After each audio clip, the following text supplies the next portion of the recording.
প্রচণ্ড গরমের জন্য আমাদের সারাটা দিন মনে হয় যেন যে কোনো শরবত খেয়ে থাকি, নয় তরমুজ, নয় লস্যি বা লেবুর জল বা গ্লুকন্ডি, বিভিন্ন রকম শরবত খেতে ইচ্ছা করে।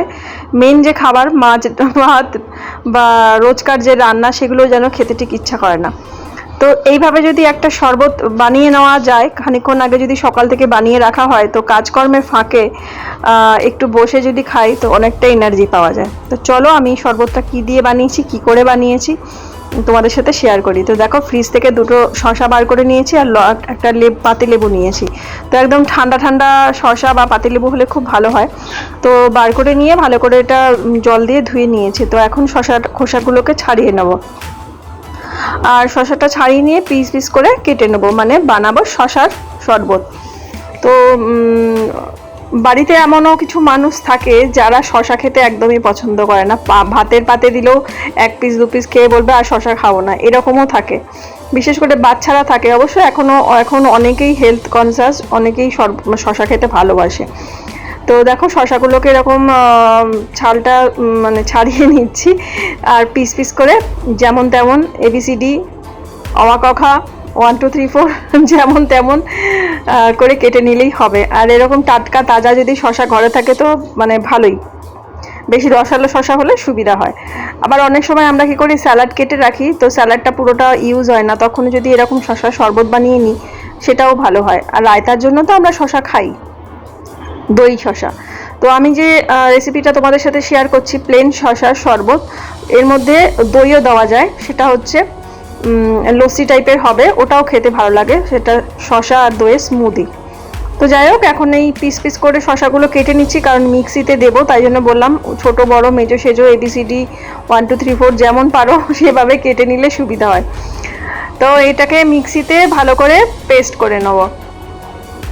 আর মিক্সির মধ্যেই সমস্ত কিছু একসাথে দেওয়া যেত, মানে লেবুর রস, বিট লবণ সমস্ত কিছু একসাথে দিয়েও পেস্ট করা যায়, কিন্তু আমি চাইছি যে শসার যে কাতটা সেটা বার করে নিতে।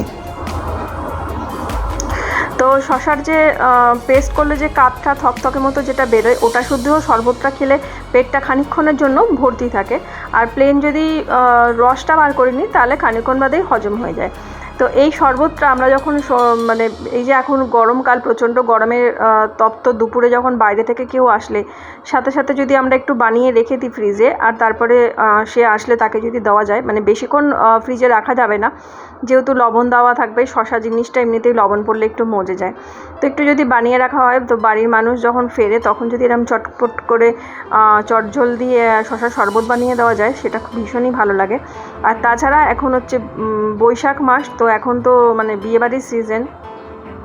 তো এই সময় যখন আমরা সন্ধেবেলা সেজে গুজে যখন বিয়েবাড়িতে যাই, তো তার আগেই বিকেলের দিকটাতে একটু বানিয়ে ফ্রিজে রাখা যায়, বিয়েবাড়িতে ঠিক যাওয়ার আগের মুহূর্তে যদি এটা এক গ্লাস খেয়ে বেরোনো যায়, ভীষণ ভালো হয়।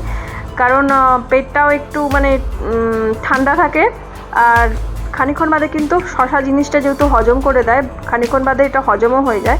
আর তখন বিয়েবাড়িতে যে যা যা খাবার দাবার থাকে সেগুলো খাওয়ার অনেকটা ইচ্ছা শক্তি বা এনার্জি বেরিয়ে আসে। কারণ প্রচণ্ড গরমে না, তখন যেন মনে হয় না কিছু খেতে ভালো লাগছে না, কিন্তু যদি এই শসা শরবতটা খেয়ে ওখানে পৌঁছে যাওয়া যায়, ততক্ষণে তো হজম হয়ে যাবে।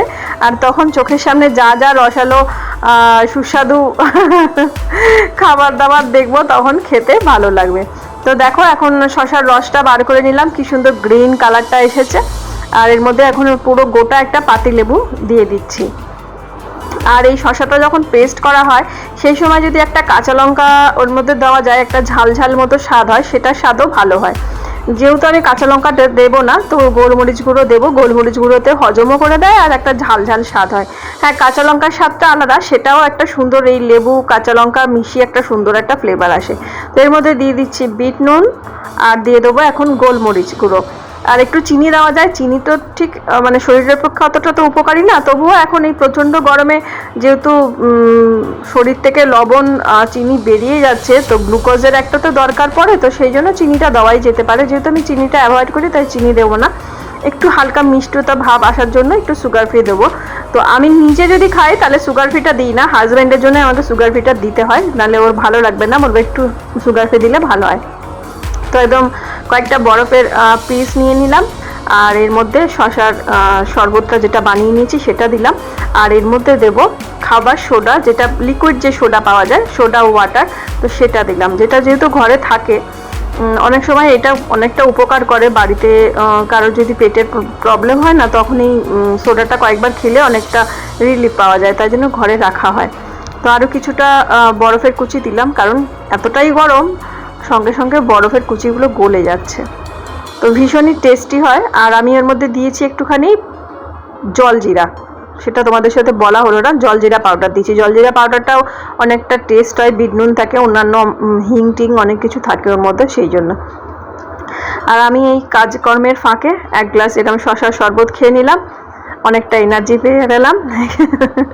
ভাবলাম তোমাদের সাথে ভিডিওটা আজকে শেয়ার করি। তো মাঝে মাঝে আমি বানিয়ে খাই, তো আজকে ভাবলাম তোমাদের সাথে শেয়ার করি, তাই শেয়ার করলাম। আর আর আর তোমরা কি ভাবছো যে শশার এই কাতটা কি করব, ফেলে দেবো? কারণ শশার এখন প্রচুর দাম। একদমই না, এই শশাটা যে কাতটা আছে এটা দিয়ে টক দই দিয়ে রায়তা বানিয়ে খাবো, আর 1 চামচ মধুর সাথে আর টক দইয়ের সাথে স্কিন কেয়ার করবো, ট্যান রিমুভ করব। আর যদি কেউ ওয়েট কমাতে চায়, রোগা হতে চায়, তো এই শশার শরবতটা দারুণ কাজ করে।